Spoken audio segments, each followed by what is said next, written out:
Hi, Sig. Welcome to the Impact Revolution channel. Thank you so much for coming. How are you Well, thank doing? you very much for having me. It's an absolute pleasure. Sig, normally we start with a couple of questions that are a bit more personal in order for the audience to know you a bit better. And then later we can go to the more professional interview kind of questions. Is that okay? Okay. All right, great. So I love this question. It's one of my favorite. If you could wake up anywhere in the world tomorrow, Sig, where it will be and why? Uh, it would probably be somewhere in Bali or Thailand, All right, just cool. because those are. I have just come back from a 5 week trip over there, Oh, and I nice. really enjoyed it. I enjoyed the beaches and just the people. Uh, Ah, so if I were to return, that would be where I would want to return to. yeah, But okay. to be honest, I doubt that I will ever return. I tried it twice and failed twice. And so Why? I just enjoy doing what I do. I Ah, can't say no to people, and I enjoy being around entrepreneurs and working with them. So I don't view what I do really as work. It's something I just enjoy. So uh-huh. I am in right now technically a semi-retirement mode, trying Uh-huh. not to work every day of every week. That's awesome. That's awesome. I'm very happy to hear that you are so passionate about your work that you Yeah, don't have time to go to the beach to Thailand. yeah, yeah, That's nice. That's nice. Thank you for yeah. sharing that. I love Thailand as well. One of my favorite spots for sure. Now the second question will be, what if I ask you, Sik, what was your happiest moment in your life so far? What would you say, or what is the memory that comes to your mind? Oh, well, they are so many of them, because Sure. when you think about, I have 7 kids, so Wow. having children is Wow. always a happy moment. Uh-huh. You know, Sure. then I guess there've been a number of honors that I have gotten that are always happy moments. But maybe one of the happiest is when somebody created with my blessing the Siggy Awards. Uh-huh. And we now have every year we give out 4 awards to the unsung heroes investors, i.e., angel investors in Atlanta who are doing things that people don't know about. They don't get the angels don't get appreciated the way the entrepreneurs do. And Uh-huh. so 2 of my friends wanted to create that award in my honor. And when they did, they asked me what kind of award was it going to be. And I told them I wanted it to be a bobblehead of me. I'm up ahead of you. Yes, so we give out a bobblehead to the award winners every year. Oh wow, that's cool. That's very cool. That's nice. That's fine. Oh, that's great. That's a big recognition, right? Isn't it? Right. Yeah, Yes. yeah. That's If cool. anybody want to see it, they can go to SiggyAwards.com, Okay. Figure and award. there we have pictures of the winners and their Siggies. I will check it out for sure. So thank you for sharing that. All right, cool. So now in the interview questions, I would like to ask you, something that is a bit tricky, but I think it's just to get this modesty out of you. Okay. So if there is someone who really admires you and really knows you very well, Sig, how will you define who is Sig Mosley? Uh, that that is a challenging question. Somebody that is hardworking, Hmm. conscientious, Uh-huh.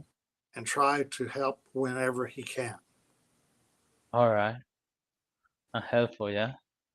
What was the second thing you said? Hardworking, helpful, and Uh, Conscientious about conscientious. Ah, right. great. I love that word. Conscientious. I'm an emotional coach, okay? So I need Uh, to ask clarifying question for that one. yeah, What do yeah. you mean with conscious person? Well, that is just. that I try to help. It not just being helpful. I do try to help, and I try Mhm. to be conscious of what the person needs and how Mhm. I can be helpful to them. Okay, sure, yeah, that's cool. All right, very good. This is something I really I want to ask you as well because I see a lot of different and broad experience of yours, and now with these awards that you are getting, I'm sure that you have influence and impact a lot of people's life and businesses. So I was wondering, Sig, what is your why? Because you say you work every day. So I want to understand what is your motivation, your biggest motivation. Uh, enjoy it. It's something Uh, I enjoy doing. You know, uh-huh. I could sit around and read.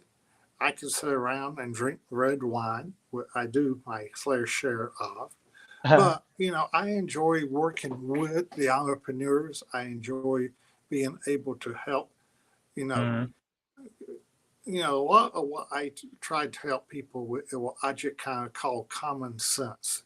Let's Uh-huh. take a look at a problem and how is the logical way to try to solve that problem? And how Uh-huh. can I help instill into entrepreneurs how to look at problems and how to address them? And, Uh-huh. and Sure, just sure. I enjoy doing. Uh-huh. I'm sure you have seen in my background, I work with Georgia Tech. I work with the Advanced Technology Development Center here in Yes. Atlanta. I work with Emory. I work with Georgia Slate. And I Uh-huh. work with the Russell Innovation Center for Entrepreneurs.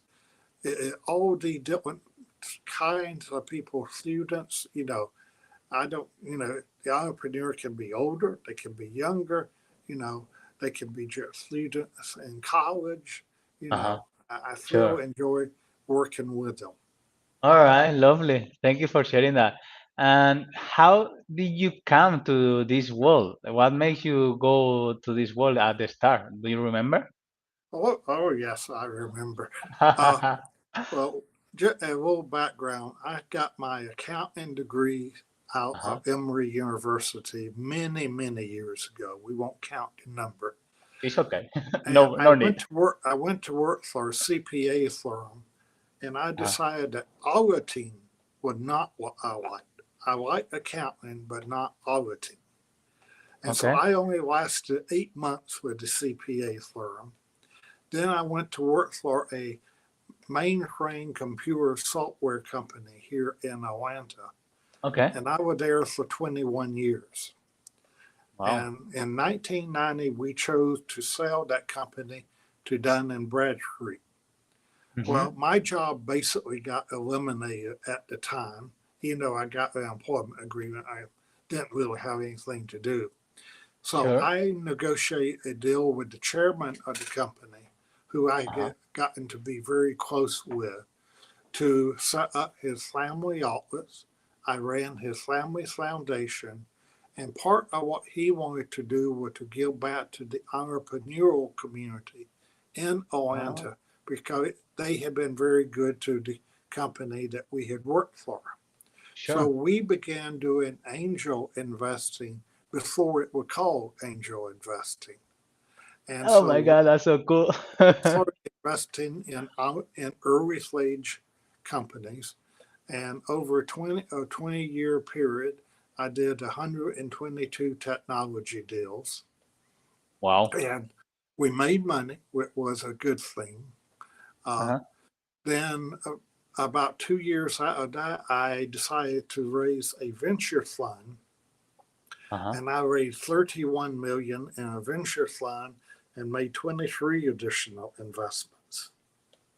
Wow. And most of what we invested in were here in the Atlanta area because the whole idea behind it was to help build the Atlanta technology community.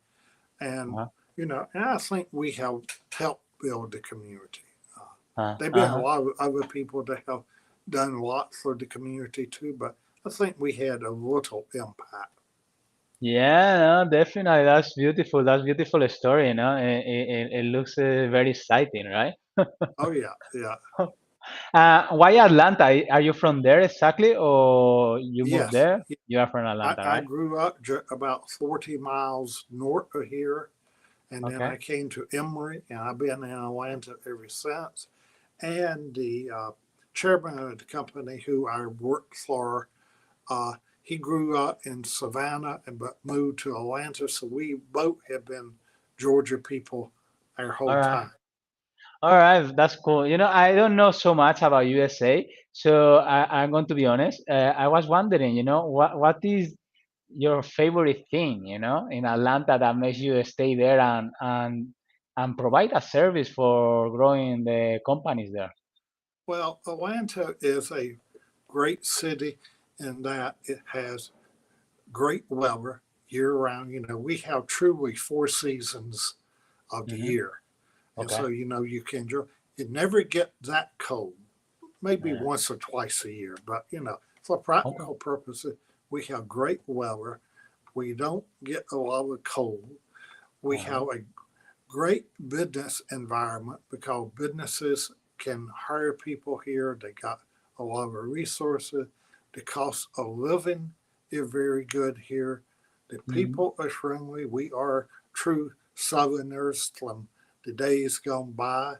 And so the city itself is a very welcoming city to Okay. outsiders. We are, some people have called it the melting pot of the South All because we right. have so many different kind of people from various countries and nationalities that That's come here, cool. and a Hmm. lot of people just never leave. They come here and they just love it so that they just stay here. All right, that's good. I think diversity gives a lot of innovation and a lot of collaboration and different mindsets, right? So it's Right. always been good. Uh-huh. All right, very good. That's nice to hear. Sig, I was wondering, in all these years of experience, what main lessons learned do you think you could share best with us today? Well, there are probably many lessons when you think about it. But what taught, since I am mainly into entrepreneurship and into early stage company, let's talk Sure. about what makes an entrepreneur Mm, because that is something that has I have evolved with over mhm. time and have gotten to I won't say to be good at, but I'm better than I was when I began for sure. Uh-huh. Because figuring out entrepreneurs and whether or not they are the right people to invest in is more of a gut feel, more of a qualitative feel. They're not really quantitative about it, but all qualitative. How did Uh-huh. you had to get to kind of to know the person.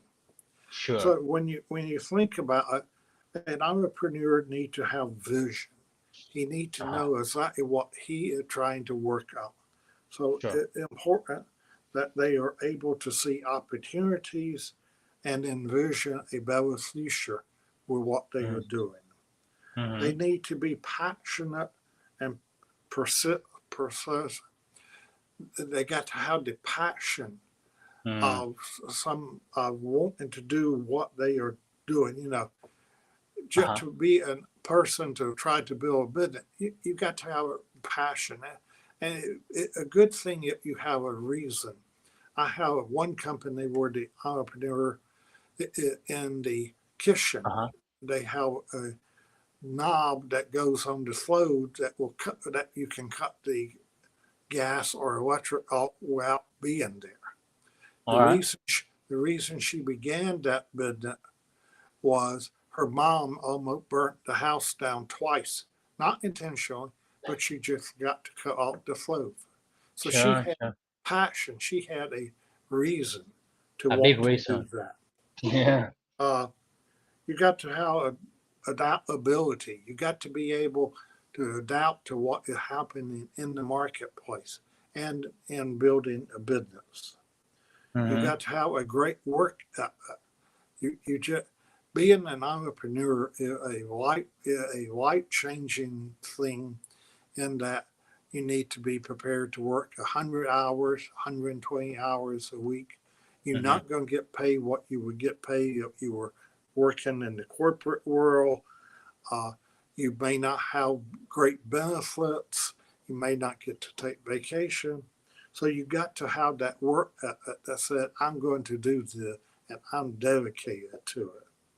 You got to Mm-hmm. have a resilience because things are not always going to go well.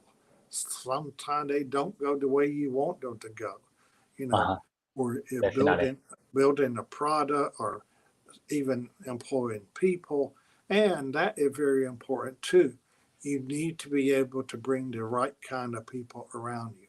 Do you know Definitely. how to bring people and so on? Leadership, you know, you think about entrepreneurs, they don't have anybody there guiding them. Outside maybe some of their investors or advisors. So they really have to be the leader of the group and Mm, keep people motivated. And that again come back to bringing the right people on board. totally. Mm-hmm. You got to be able to solve problems because whatever you're again, I'm talking from a technology point of view. Sure. Whatever you're building got to be solving a problem.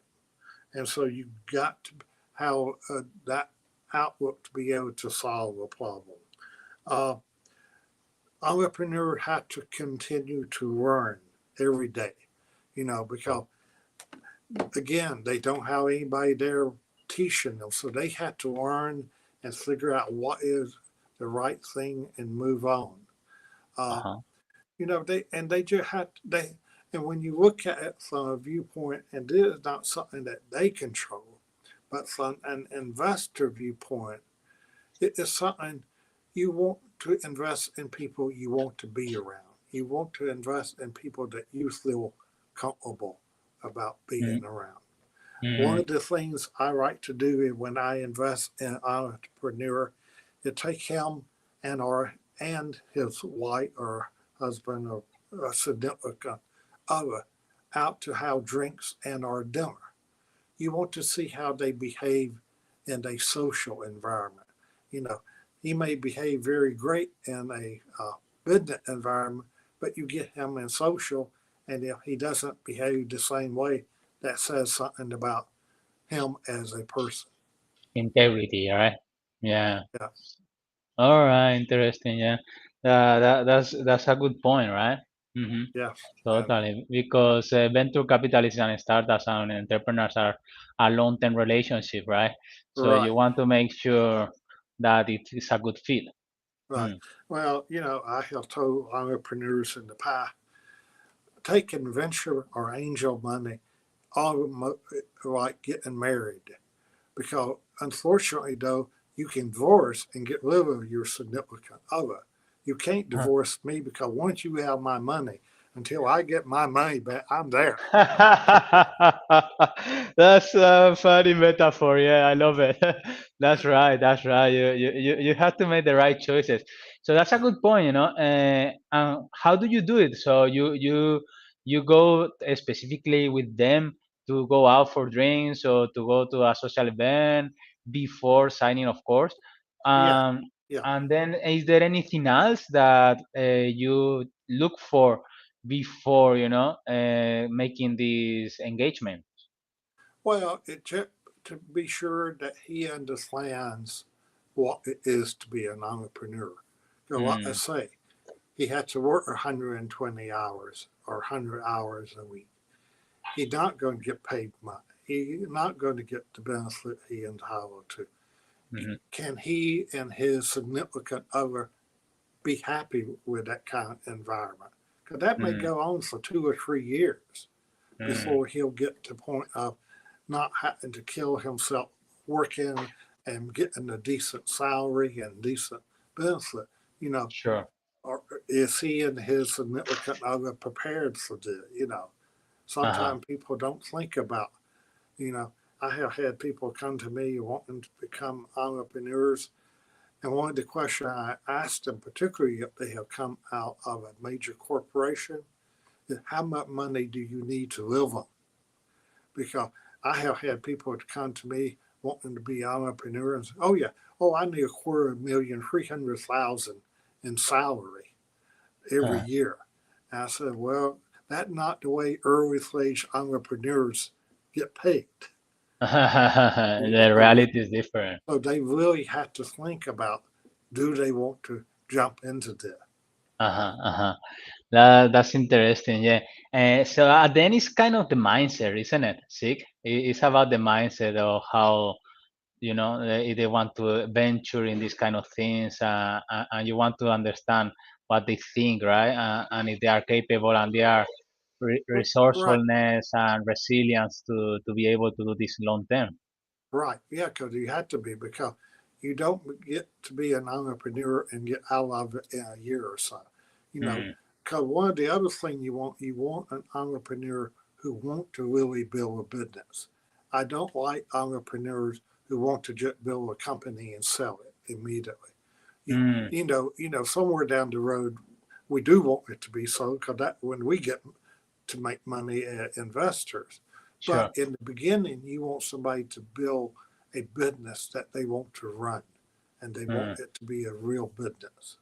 Yeah, yeah. I remember this from Warren Buffett. He says, I like to get companies that love their business, not the money, Right. right? Yeah. Yeah. Exactly. Yeah, all right. It's like the example you give about the issue with the gas, right, in the kitchens and Yeah. all that. Right. It's something that wants to be solved, and it's important, and it has a Yeah. meaning.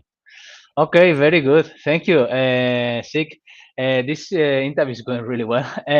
So I was wondering, what has been the biggest challenges that you have faced, so far in your career? That would be Well, nice to know. they've been many challenges. Your favorite You- one. well, probably one of them would have been the .com bubble. You may not remember back in the mid to late 90s and early 2000 here in the Mm, U.S. Uh, the .com event was, when the internet got to be public, everybody was building companies for solving every problem. And everybody got carried away with building companies and so on. And unfortunately, we investors got carried away in investing in those companies. And so, sure. I look back over, at one point doing that, I would probably get in probably 40 to 70 business plans every week to look at. And, Wow. and some of the ones that we funded, you look back with hindsight and you wonder, why did I ever fund that? But it was just, you got caught up in the momentum of what was happening in the dot Sure. com world. And then in early 2000, we had the dot com bust. And, we had a lot of companies that went to zero because they Mm, should probably, some of them should never have been funded, and some of them should have been, but should have had other sources of revenue as well. uh-huh. So that was an interesting period there. Sure. Then back in '07 and '08, you had the financial crisis that Mm, created another challenging time for investors. And we are in a semi challenging time now between having had COVID and have come out of COVID, but now we are in the period of a lot of financial uncertainty. We don't know what the government is going to do about raising rates. But, we have had three significant bank failures that had hit the economy. And so all of that hits young companies. And, you know, like when Silicon Valley Bank went under, you know, a lot of companies, well, are early stage company, they banked with that bank. They also had loans with the bank. And so, mm, there have mm. been some very interesting times to Totally, go through. totally. This is the third challenge now that you are facing, I guess. Yeah, it is. Because Uh, the Silicon Valley Bank did one thing that most banks did not do. They figured out a way to loan money to young companies. mm, And they were willing to take a bigger risk than most banks were.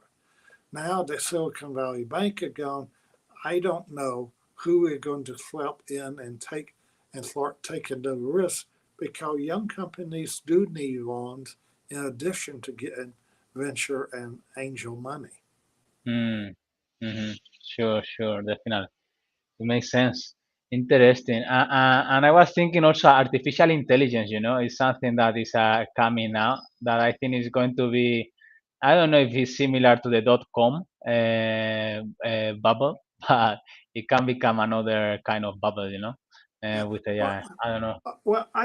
I don't think we'll see another as bad at the dot com bubble because one of the real challenges of the dot com bubble was that we were letting companies go public. We were investing in companies that had no revenue. They were, in Uh, fact, back in the 99 time period, you wanted to go public without revenues because you didn't, nobody could hold you accountable to anything. But mm, today, companies actually do have revenue. Now, do we value that revenue properly? I don't know. I don't think we always do. But at least companies do have revenue. So I don't think we'll see another crisis the way we saw it in the dot com okay. bubble. All right, I didn't know that happened in the past. That's interesting. So why did you invest if they were not doing revenue? I didn't get That very would well there. that was the thing that what everybody was doing. Ah, okay, all You right, know, okay. unfortunately, angel and VC tend to move as a herd. They kind of move, and so somebody gets flurry on something, and we don't always think Ah, about what is going on. And that's what happened in the dot com bubble. Everybody just had so much money, and they had so many new ideas, and they were just trying to create so I many new see. companies that Mm, everybody got caught. Well, most everybody got caught sure. in it. It's interesting. I'm reading this book about influence and the tricks of psychology about influence, and this is the social peer pressure. That Yeah, is called. yeah. That, Uh, it's there. It does exist. You know, uh, it, people don't like to necessarily recognize it, but it is there. I know it's a big influencer for sure. Yeah. All right, very good. So these challenges that you have already faced, Sig, what would you say are your main lessons learned from those experiences? Uh, One of the main ones is go with your gut. You know, What would you got? because when you are interviewing entrepreneurs and so on, listen to your gut about what is really being said and how they behave. 'Cause if you go with your heart, sometimes you'll invest in people you probably shouldn't. I have had that happen. I had one deal that I knew I shouldn't invest in, but I was so far down the trail and gotten to the point that I said, no, I'm going to do it. It took me 17 years to get out of that deal. In fact, Uh, actually, it took longer because I got in that deal in 99 and I'm mm, just now getting out. okay, 23 well, years in that deal. uh, And, if I had listened to my gut, I would have not done the deal. that's cool. That's a good experience. Yeah, Yeah, sometimes we have to have this. We all have this inner conflicts, right? right. And we don't Yep, know what to answer. But yeah, that's yeah, a good point, because you had this experience, and it's yeah, important, not always taking right. the deals that we Right. think. Uh-huh. And one of the other things when you are an investor, not an entrepreneur, Sure, when you Sig. when you are investing in entrepreneurs and you got other investors coming in, you need to do due diligence on them because make sure you know how they are going to behave when something doesn't go right. Because you know Mm, it's not going to go right. It never mm, goes all the way. And the reason I say that is I have done 145 deals, and I have had one that came anywhere close to meeting their projections. Most mm. people never come close. So you need to know how your co-investors are going to react when things don't go well. Mm, good point. Very good point. Yeah. Unfortunately, we already 30 minutes. I cannot believe it. See, it was very quick. Is there anything else you would like to share before we close out, Sig? No, I just think, for entrepreneurs, you just need to be sure you know what you get into, Mm-hmm. and, Mm. before you go jumping in. Okay, I like that. All right, and I love this question, so I wanted to ask you just as a closeout, if you could leave a powerful message to the whole world, Sig, what it would be and why? Uh, I, I think you have to be true to yourself and do what you feel comfortable with, and, you know, live your life to the fullest. Uh huh. I love it. All right, Sig, thank you so much. We're really in touch, and yeah, until now, thanks a lot, Sig. Okay, you're welcome.